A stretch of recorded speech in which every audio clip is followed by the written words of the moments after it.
Welcome to your weekly roundup of gay entertainment news, which is proudly brought to you by my channel members. Thank you very much for supporting my channel and watching my videos. It really means a lot to me that you enjoy my content and show it by supporting the channel. Let's follow the yellow brick road and see what's new and happening in the rainbow world of entertainment.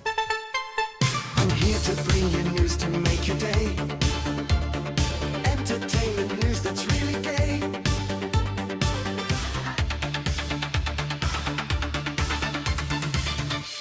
Hello everyone. Hello boys. As you can see, I'm a little constrained right now. Mick from the Old Gay's latest health update is reassuring. His public post says that he underwent a successful surgery to replace 2 cervical discs in his neck, with the procedure also relieving severe nerve compression, and the update adds that he is recovering well. If you're not familiar with the Old Gays, Mick is one quarter of the Old Gays, the 4-man group of older gay men from Cathedral City in California, who turned themselves into an internet phenomenon by being funny, candid, and unafraid of age.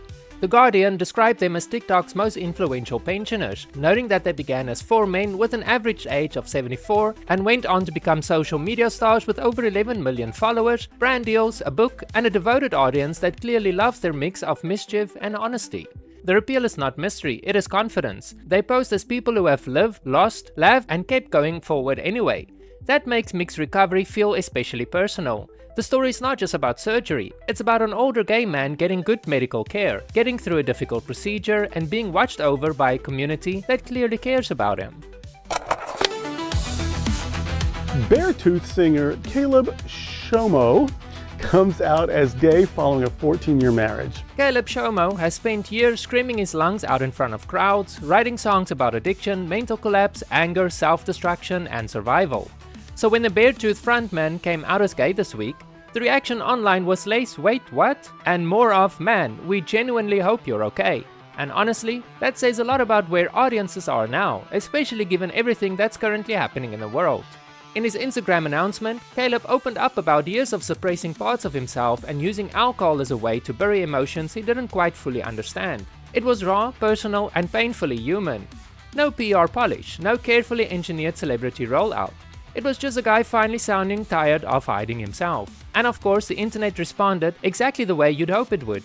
Fans flooded the comments with support, fellow musicians praised his honesty, and people started revisiting Beartooth lyrics like detectives, realizing the clues were sitting there the whole time. There's also something oddly refreshing about seeing a heavily tattooed metalcore frontman coming out publicly in a genre that historically hasn't exactly been famous for emotional openness. Metal has changed a lot over the years, and this moment feels like another sign of that evolution. At this point, Rami Malek has mastered the art of looking like a man carrying at least 3 existential crises behind his eyes at all times, and apparently the Cannes Film Festival cannot get enough of it. Just a really unique experience that I understand why people are looking forward to it. His latest film, The Man I Love, premiered at Cannes this week and received a lengthy standing ovation that had audience members emotional enough to make publicists everywhere start sweating with excitement.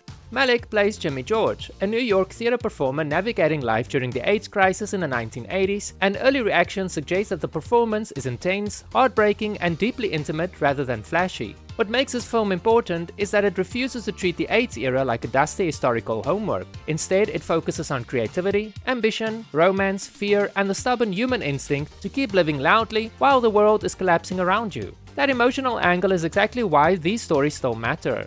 The crisis wasn't just statistics and tragedy, it was artists, lovers, performers, and ordinary people trying to hold on to joy while everything around them felt uncertain. Malek is a man that is quietly building a resume full of emotionally complicated characters who look like they haven't slept properly in 6 months. Somehow, it keeps working, and Cannes clearly agrees. If you're playing a woman, you stress the gentle curves of the body movement in a figure 8.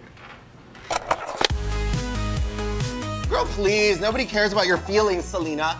Wow, I'm Selena. Nobody loves me. My boyfriend just broke up with me. Drag House Rules is back for season 2, and the pitch is essentially, what if drag, strategic games, flirting, and emotional sabotage all shared the same show? The series follows queens living together in a Hollywood mansion while navigating alliances, betrayals, challenges, and the kind of drama that starts over something tiny before somehow ending in a screaming match beside the swimming pool. I have great news. I'm working behind the scenes now. I'm a producer. Producing what? Drag House rules.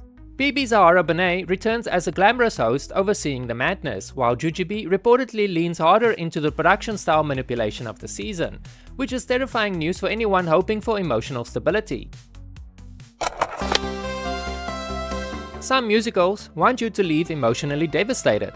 Priscilla Queen of the Desert wants to throw glitter directly into your bloodstream and send you dancing into traffic afterwards. The beloved stage adaptation of the iconic film is touring the UK and Ireland again in 2026, and honestly, this show has aged remarkably well because it understands one very important thing.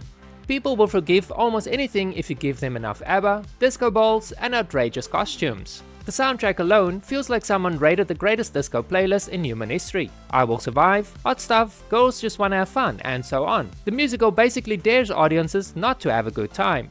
The 2026 tour kicked off earlier this year and continues across several UK and Irish cities throughout July. And honestly, the timing feels perfect. Audiences seem hungry right now for entertainment that is joyful, theatrical, emotionally sincere, and just a little bit ridiculous in the best way possible. A ball is probably one of the most amazing events you can ever go to. This is where Madonna got Vogue, and this is where Beyonce put a ring on it, and this is where Janet Jackson came to find her groove back. Ballroom culture has influenced fashion, music, dance, reality TV, pop stars, internet slang, and probably at least half of the poses currently happening on Instagram. Yet somehow, mainstream audiences still only understand fragments of it. That is what makes the ball feel important.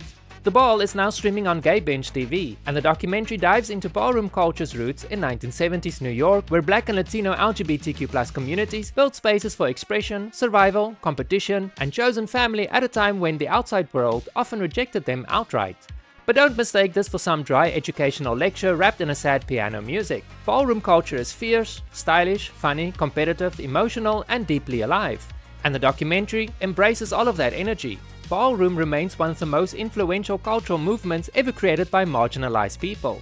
Entire industries have borrowed from it for decades while rarely giving proper credit. Watching The Ball feels a bit like tracing the DNA of modern pop culture back to the source and realizing just how much started there first.